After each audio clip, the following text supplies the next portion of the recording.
Good afternoon everyone, happy independence day. আজকে স্বাধীনতা দিবস। তো আমি মনে করি নারী স্বাধীনতা হলো নারীর অধিকার সম্পর্কে সচেতন থাকা এবং নিজের সুস্থ চিন্তা সঠিক বাস্তবায়ন করতে পারা। আরজি করের এই যে ঘটনা, দেশ জুড়ে আজ এই তোলপাড় কাণ্ড, তো সত্যি কথা বলতে মেয়েদের স্বাধীনতা এখনও মনে হয় অর্জন করতে পারেনি। মেয়েরা আজও স্বাধীন নয়।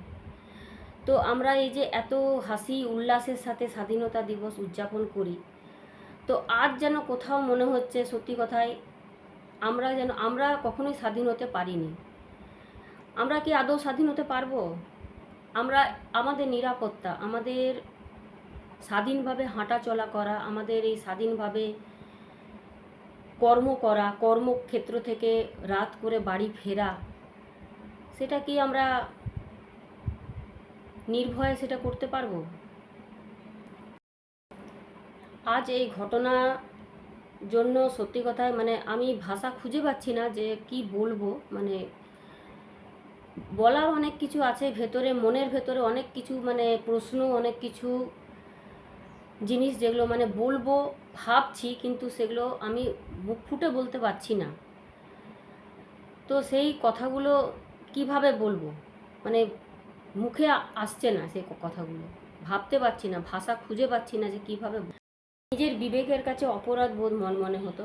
তো সেই জন্য আজকে আমি না এসে পারলাম না, ছোট্ট একটা ভিডিওর মাধ্যমেই তোমাদের এই কথাগুলো, যেটা আমার একান্ত এটা মনের কথা, তো সেটাই তোমাদের সাথে আজকে শেয়ার করছি। তো এই ডক্টরের সাথে যেই ঘটনাটা ঘটেছে, অত্যন্ত ঘৃণ্য একটা ঘটনা, কি বলবো, অমানবিক একটা ঘটনা,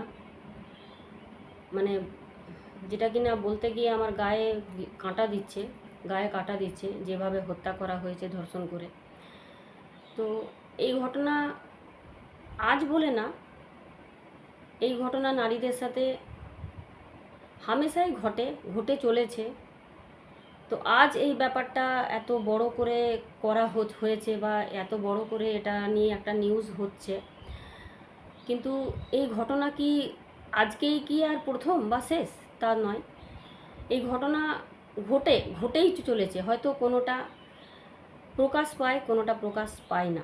গ্রামগঞ্জে তো হামেশাই এইসব ঘটনা ঘটেই থাকে, গরিব বাবা মায়ের মেয়েদের সাথে এইসব ঘটনা ঘটেই থাকে। এইসবগুলো কেউ জানতেও পারে না, শুনতেও পারে না, এমনি ধামাচাপা পড়ে যায়। তো এগুলো সত্যি কথা বলতে প্রতিনিয়ত এই ধর্ষণ, এই খুন বেড়েই চলেছে। মেয়েদের নিরাপত্তার অভাব, মেয়েদের কোথাও নিরাপত্তা নেই, স্বাধীনতা নেই।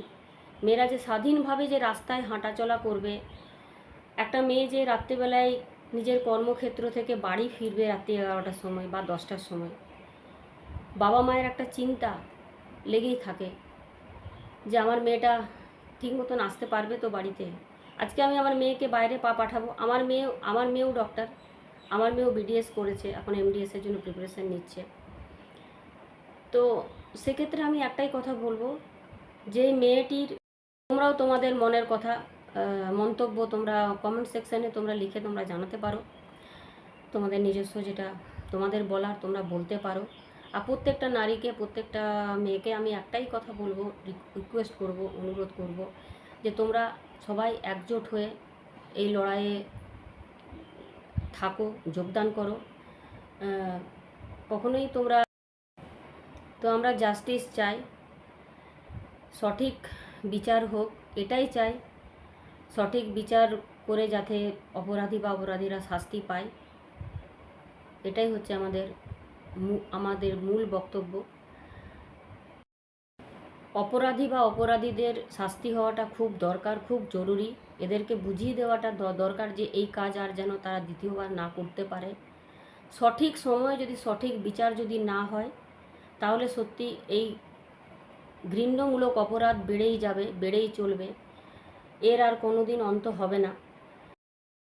আজকে যদি এই মনের কথাগুলো তোমাদের সাথে আমি শেয়ার না করতাম তাহলে সত্যি ভেতরে ভেতরে খুব অস্বস্তি হতো, মানে ভেতরে ভেতরে আমি খুব কষ্ট পেতাম। তো সেই জন্য আজকে আমি এলাম এই মনের কথাগুলো তোমাদের সাথে শেয়ার করব বলে। খুব খারাপ লাগছে, নিজেরও খুব খারাপ লাগছে, মনে হচ্ছে যেন আমাদেরই বাড়ির মেয়ে, আমাদেরই খুব পরিচিত, আমাদের খুব মানে কি বলবো, খুব, এখানে কোনো পার্টি পলিটিক্স না। একটি মেয়ের কথা ভাবা উচিত, একটি মায়ের কোল থেকে একটি মেয়ে হারিয়ে গেছে, চলে গেছে সে, সেই কথাটা ভাবা উচিত। আমার মনের কথা আমি যেটুকুন আমার মনে হয় হলো আমি সেটুকুন তোমাদের সাথে শেয়ার করলাম। চলো বন্ধুরা, তাহলে আজকে ভিডিওটা আমি এখানেই শেষ করছি। আমি ডেলি ব্লগ দেবার আমি চেষ্টা করব, কিন্তু হয়ে উঠছে না। তবে ঠিক আছে, মাঝে মাঝে এরকম ছোট ছোট ভিডিও নিয়ে আমি অবশ্যই আমি আসবো। তোমরা তো জানো আমি ছোট ছোট ভিডিও করি, তো সেই ভিডিওগুলো নিয়ে তোমাদের কাছে আসবো। তোমাদের যদি কোনো কিছু মন্তব্য করার থাকে অবশ্যই কিন্তু কমেন্ট সেকশনে তোমরা লিখে তোমরা জানাতে পারো। তো আজকে এই পর্যন্তই, চলো টাটা।